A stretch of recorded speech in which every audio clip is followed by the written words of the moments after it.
Daily podcast, a place where industry experts discuss how technology is impacting our life, our work, while also transforming entire industries and even the world. Every day, I'm going to be serving you a daily dose of optimism and motivation while highlighting along the way that technology really does work best when it brings people together. And today's guest is Jennifer Taylor. She's the CPO at Cloudflare, the company running one of the world's largest networks, which delivers internet security, performance, and reliability, and so much more. And she leads the delivery of cloud-based solutions for organisations of all sizes, from non-profits to approximately 17% of the Fortune 1000 that are using at least one Cloudflare product. So yes, we'll be talking about this today, what the cyber threats are, why cybersecurity is often overlooked when it comes to supporting things like human rights, how organisations can safeguard their data against cyber attacks. But as you all know, I'm also passionate about the human side of the tech industry. So I also want to learn more about how Jenny's prioritising inclusion and allyship within the entire company, and the founding executive sponsor of Proudflare, Cloudflare's LGBTQIA plus employee resource group that supports the community within and outside of Cloudflare. And she's also a huge advocate for celebrating individuality and accepting people for who they are, both in their personal lives and the workplace. So we're going to be talking about supporting people, the importance of having mentors, the obstacles women in tech might be facing right now, and understanding the unique responsibility women in tech have to inspire future generations of leaders. So we'll be talking about all those issues as well as the technical aspects of why cybersecurity is vital to the digital infrastructure, but I don't want to reveal any spoilers. Now, on this podcast, we've recorded more than 2,300 interviews and covered just about every security issue that you can imagine. And I recently read that given a choice of allowing your friends to spend 15 minutes in your home unsupervised or 15 minutes unsupervised on your smartphone, nearly everyone said in the report, the home, because the thought of having someone accessing their phone was just the stuff of nightmares. You hear my opinions every single day, but today I want to ask you, what annoys you about the lack of privacy online? And the fact that someone out there knows absolutely everything you do online, and whether you like it or not, that is your internet service provider. But if you wanted to stop your internet service provider from always looking over your shoulder and profiting from your data, well, I'm going to recommend Private Internet Access, which is the world's most transparent VPN provider with over 30 million downloads. I think it's the perfect software for staying private online because it hides your IP address and encrypts your internet connection. And it's easy to use. There are many apps available for all operating systems, and most attractive of all, PIA has servers in 84 countries and in all 50 states. One subscription can protect up to 10 devices at once. And the reason I say this is my son is currently touring Southeast Asia, and he told me that Private Internet Access protects him while he's working away on numerous networks and also allows him to access his favourite TV shows at home. But I want to hear your stories too. And if you too would like to enjoy all the benefits of Private Internet Access, now is the time to subscribe. Simply head to piavpn.com/techtalksdaily and get an 83% discount. Seriously, 83%. That works out at just $2.03 a month, because you'll get 4 extra months completely for free. But to activate it, you must go to piavpn.com/techtalksdaily for a truly private digital life. One last time, piavpn.com/techtalksdaily. So buckle up and hold on tight, because I'm going to beam your ears all the way to San Francisco, where Jennifer Taylor is waiting to share her story today. So a massive warm welcome to the show. Can you tell the listeners a little about who you are and what you do? Sure. Hi, I'm Jen Taylor. I'm the Chief Product Officer at Cloudflare. We're a cloud security vendor that helps make anything connected to the internet more secure, more performant, and more reliable. Myself and my team, which is product management, design, content, and our product operations team, we really focus on really kind of connecting with customers, understanding the problems and the challenges they have, and then bringing those problems and those customers alive within the organization to drive the innovation that informs and shapes our roadmap. And there's so much I'm looking forward to talking with you about today. But before we do, a bit of a tradition on the podcast, I always like to take my guests back in time for a moment. Can you remember where your passion for tech came from, or just a moment that would possibly put you on the path you're on today? Or, as they say in those Hollywood movies, what's your origin story? Well, I think for me, my interest in technology started actually quite early. I think, when I was quite young, I had the opportunity kind of as I was in sort of middle school, probably about 10 or 12 years old, to start being exposed to computers in the classroom and at school. And, I just got kind of an insatiable curiosity about anything that plugs in or runs with a battery. And I got very curious about the applications and the games I was playing and trying to understand how they were built and how they developed them. And so I started learning and teaching myself how to program in BASIC, sort of kind of dates me a little bit. My key observations from that were twofold. One is, this is fascinating. I love it. This feels so interesting and boundless.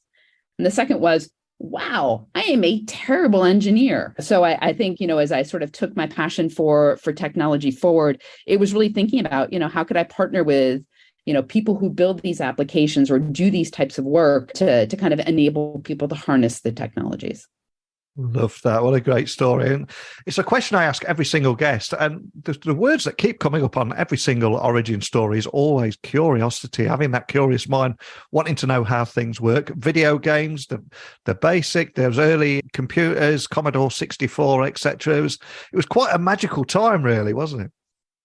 It really was. It really was. And, I think that, part of what I think was so formative for me at that point in my life was really the freedom and the support to explore that curiosity and the ability and basically the privilege and the access I had to explore that curiosity. I think it kind of stoked the fires of that and gave me confidence in following that as I have grown and moved in my career. And I'm very grateful for that. And I suspect that most people listening will know all about Cloudflare. Anyone that's been on the internet will have encountered it at some point. But for anybody that is unfamiliar, can you just provide a quick overview of the kind of problems Cloudflare solves for businesses with your technology there? Yeah, no, thank you for that opportunity. As I mentioned in my introduction, our focus effectively is to make sure that anything that is connected to the internet is more performant, more secure, and more reliable. And really kind of the way that we think about it is our mission is effectively to help build a better internet. If you step back and you think about it, we all rely heavily on the internet for communication, for connectivity, for commerce. But the internet itself is a network of networks, and those networks are, in and of themselves inherently unreliable, and the connectivity across them is challenging. So, we've built a global network that stitches together the internet and creates a kind of points of presence for us in over 275 cities around the globe. We use that network to provide solutions to application developers to help them accelerate and make their applications and websites more secure. We provide similar resources around performance and security to enable people to connect their network, their organizations, their SaaS-based applications to our network to provide, again, that reliability, that performance, and that security.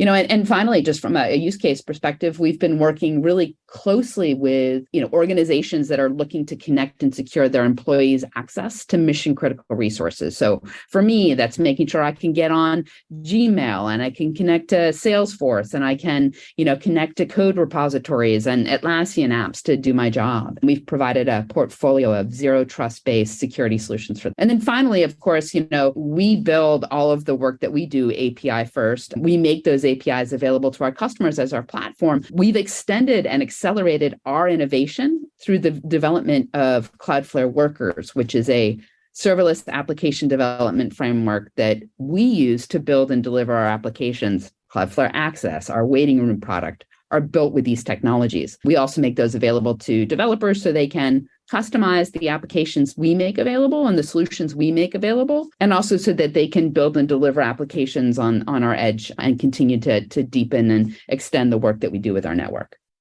Fantastic. And I always say on this podcast, although it is a daily tech podcast, I always say that technology works best when it brings people together. And one of the things that put you on my radar, and one of the reasons I invited you on the podcast today, was when I was reading about your passion for celebrating individuality and accepting people for who they are, both in their personal lives and the workplace. I think that's so important, especially in the tech industry and every industry, come to think of it. But can you expand on that and your experience around this and why you're so passionate, or where that passion came from? Well, Neil, it's really interesting. If you go back, just in our conversation a few moments ago, we were talking about the importance and the power of curiosity and sort of the opportunity we have in the technology industry to innovate. Really innovation is driven by harnessing people's natural curiosity, inviting and creating an inclusive environment where people can explore that curiosity and share their unique points of view.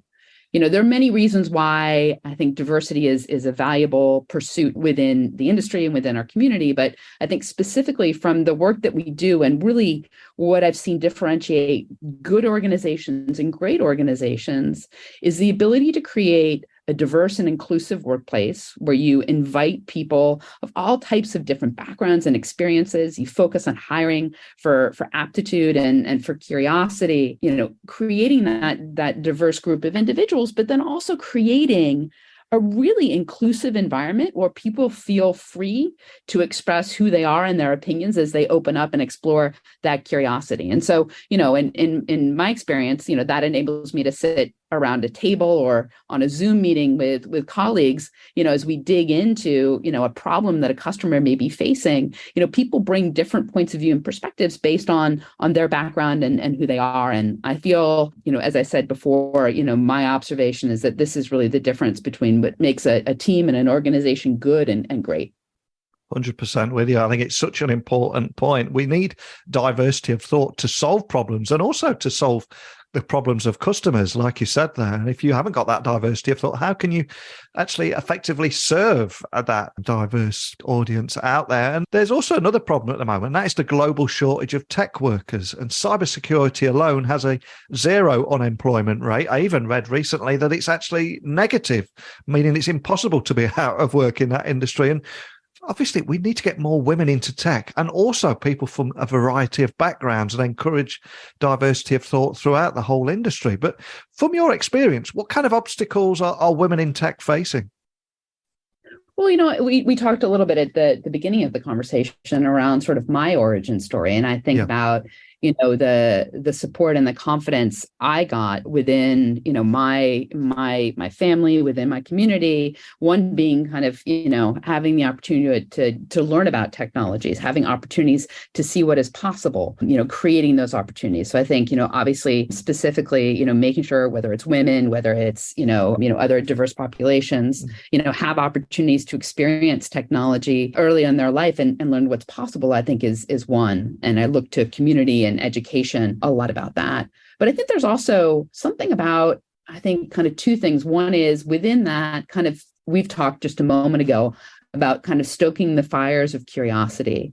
I think encouraging, everybody, but in particular, women to explore their curiosity, to support them in doing and challenging the world as it exists in front of them. And then I think the final is, I think, continuing to, within the context of our culture, mentor and aid for, diverse populations and women, and as part of that, within the context of the technology industry. So, thinking about, how do we create opportunities for women? How do we structure jobs and roles for people with diverse backgrounds, whether it's, a woman who's, raising her family or, who taking care of their family and their elderly. How do we create space for the diversity and the needs of those populations in the work that we do? And again, mentoring and advocating for those people along the way. And of course, we have been having similar conversations for many, many years. And yes, things are improving. But do you think we all have a responsibility to inspire future generations of leaders? So just to ensure we're not having the same conversation in another 10 years and we keep pushing this forward.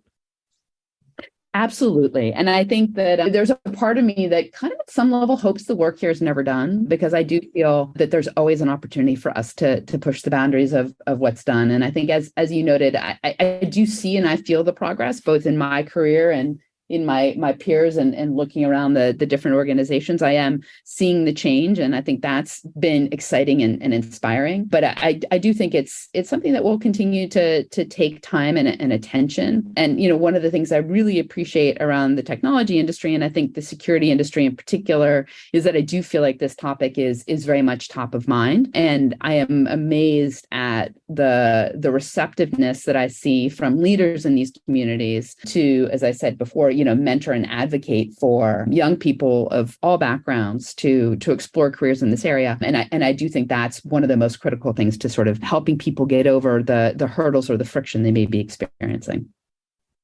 Before you came on the podcast today, I was doing a little research, and I was reading that you've raised awareness of cybersecurity threats that plague the LGBTQIA plus organizations. And these are things that we don't get to read about much in mainstream media. So can you expand on some of the things that you uncovered here? Well, I think one of the commitments we have is we as an organization step back and think about kind of how do we build a better internet. And as we look out across the community as to how the internet is being used, as you noted before, to create community and bring people together, we realize that being able to have websites, to have applications, to have online communities that bring these voices to life and help people find support is critical.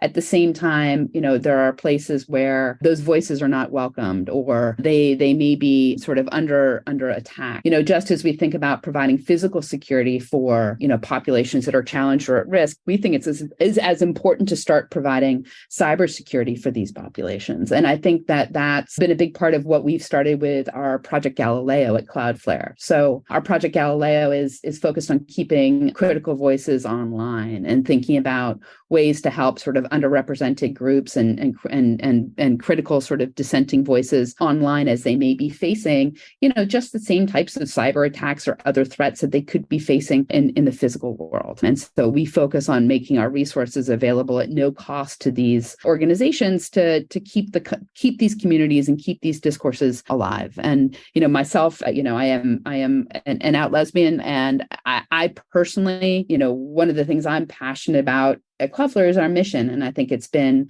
amazing for me to be able to personally connect with this aspect of our mission and the work that we do here.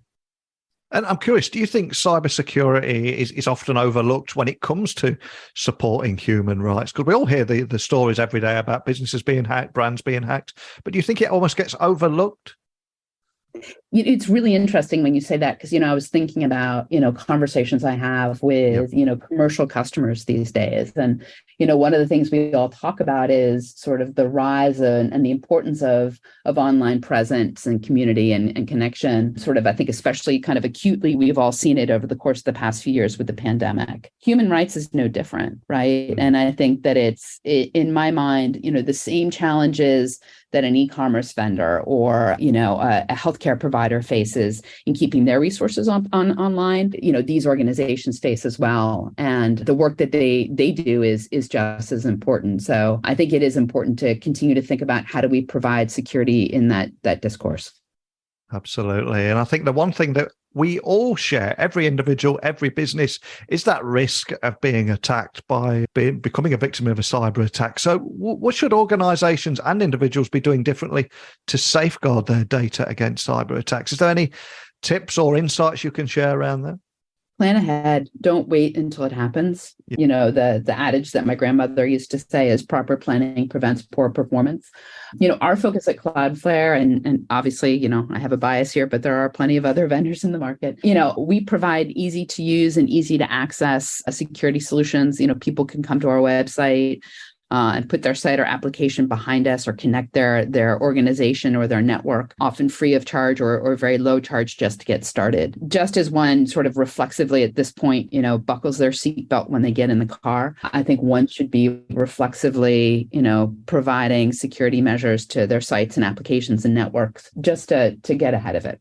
And we have highlighted a number of issues today, and I don't want to end on a negative. So what makes you hopeful about the future, especially around things like equal opportunities, improving cybersecurity and bringing more diverse voices into the tech industry? Is there anything that you're seeing that really makes you hopeful or even excited about the future?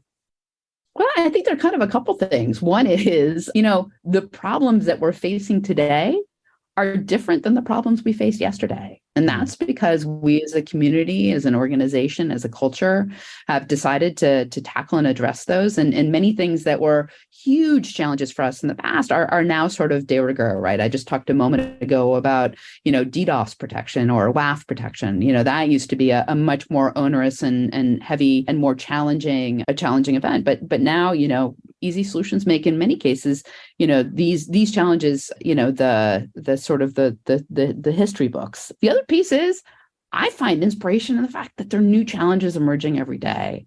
And I think that these new challenges sort of, again, give us opportunities to come together and find ways to solve them. They create interesting opportunities for companies, for organizations, for individuals to step in and really explore their curiosity and figure out how they can sort of make their mark to make this a better world. Fantastic. And we started the podcast today talking about your origin story. And as we've come full circle, I'm going to ask you to look back and reflect on a few of the things that you've experienced. And has there been a funny or interesting story from your career that you can leave us with today? Because I'm sure you've picked up more than a few war stories on the tech battlefield out there, right?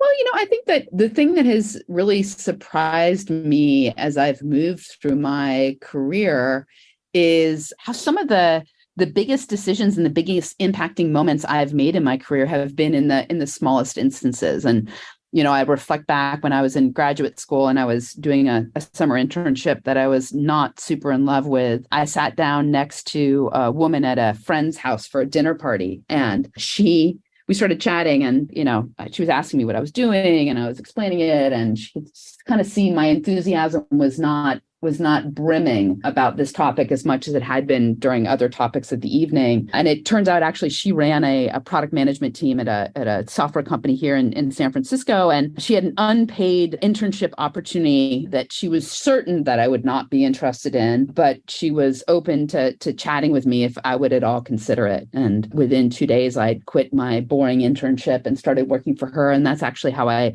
began my career as a product manager. And so I sort of think about those brief moments somewhere between salad and the main course and a cup of coffee at the end, where, I'd had the opportunity to meet somebody and kind of experience an opportunity that has led me in a different direction, and one that I have truly been very passionate about and very grateful for. And in nearly 2,300 interviews here, when I asked that question, the amount of people that have told me very similar stories to what you said there, it's almost like the universe gives us everybody a little nudge in the right direction to ensure they are where they need to be and when. And it's those little moments of serendipity that are so magical. You've just got to keep a lookout for them, though, haven't you? Completely. Well, and also I think that, and I'll say for me personally, and I see it with others as well, but just from my own personal perspective, being open to them, open to the serendipity. That's where life's great adventures come from. 100% with you on that. And for anybody wanting to find out more about your work, equally Cloudflare and anything else that we discussed today, is there any way you'd like to point everyone listening so where they can maybe contact you, your team, or Cloudflare?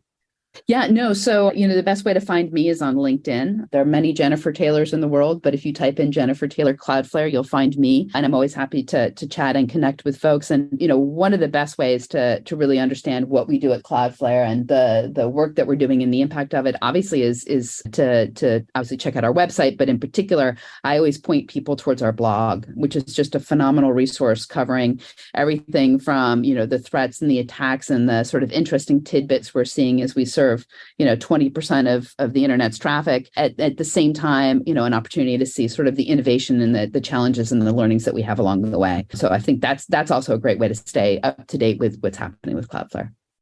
Awesome. Well, I'll add all those links to the show notes so people can find you nice and easily.